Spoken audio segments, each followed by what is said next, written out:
the mighty wind. Come on.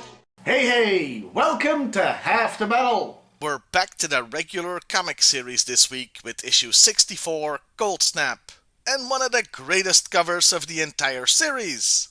It features the simple elegance of just having Lady J deck Flint in the schnoz. Nothing more, nothing less. And for once, this is something that absolutely happens in the comic itself. Now, this issue has 3 storylines in it, but fortunately they don't switch back and forth between them for once. So we can just tackle them in order. The opening page, which has the title Cold Snap, shows a desert scene because why not? This story wraps up the Barovia plot as the formerly captured Joes are brought home on a transport plane. Every single Joe and vehicle on base rides out to greet their returning teammates, and Dial Tone is dressed in a tank top and scarf in the desert, which is just weird. Also, Flint is wearing the exact same outfit, but loses the scarf later on. I guess the artist got confused between the 2 beret-wearing characters. One of the Joes is Outback, who's got a bad case of survivor's guilt and has gotten crap from the other Joes, mostly Leatherneck, for leaving his buddies behind.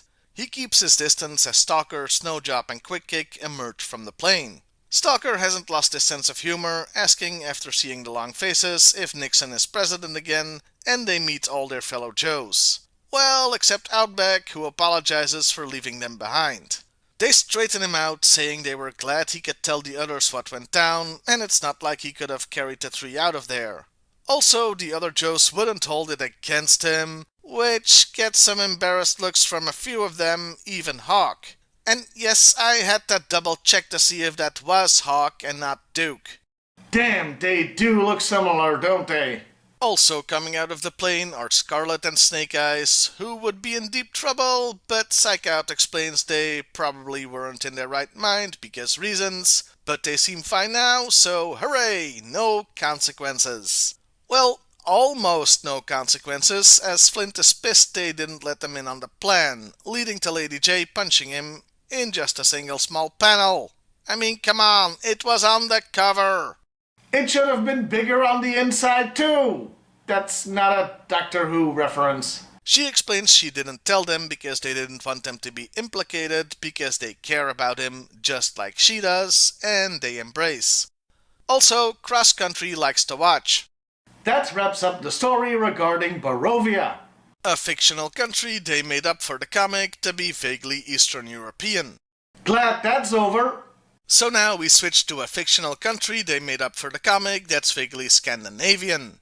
Welcome to Frusenland, which sounds like what Frieza's home planet would be called, where Cobra is trying to sell more terror drones to the new Prime Minister, Wolf. My spell checker is gonna hate this episode. Unlike his predecessor, he isn't interested in more weapons or dealing with Cobra in general. Instead, he wants to bring in the good old USFA as a trading partner.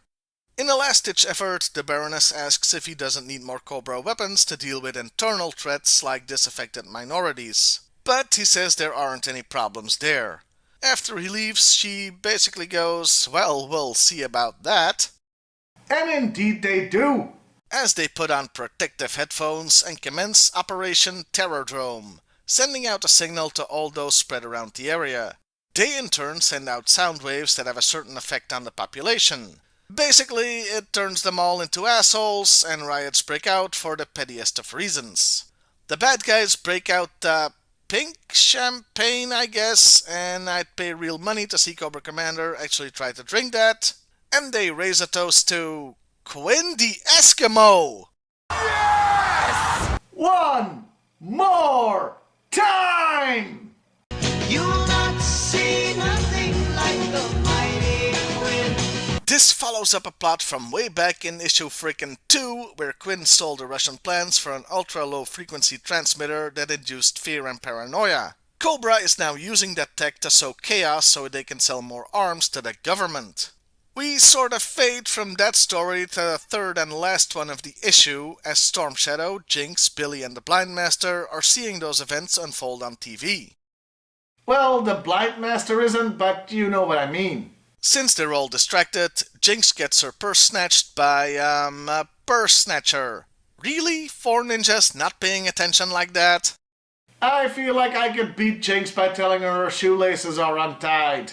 Even when she's wearing slippers.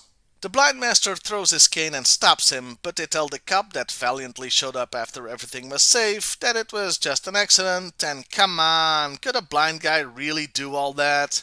The cop decides these are not his clowns and this is not his circus and leaves. After which the blind master offers the kid a job. The others spend the rest of the issue waxing philosophy on how punishment and revenge are never the answer and violence is wrong, which Billy points out is weird considering they're freaking ninjas and violence is kinda their thing, but Stormy says warriors should hate war like a doctor hates disease.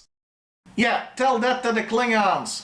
Anyway, that means they're damned if they do and damned if they don't because they have honor. Again, Klingons. And that was Cold Snap. One story ends, one starts, and one continues, I guess? It was nice to finally get closure on that whole Barovia thing that went on for like forever. And Cobra's new nefarious scheme, well, an old one considering it had its start in issue friggin' 2. Not sure I'm happy we go straight from one made-up country to another. Just call it Finland for crying out loud, or one of those countries up there. I don't know where they're going with the ninja stuff, and honestly, I don't care that much. Overall though, it was a great issue and gives us lots of stuff to look forward to. Well, I'll see you next time, everybody, and hey, why not like, share, and subscribe if that's your thing?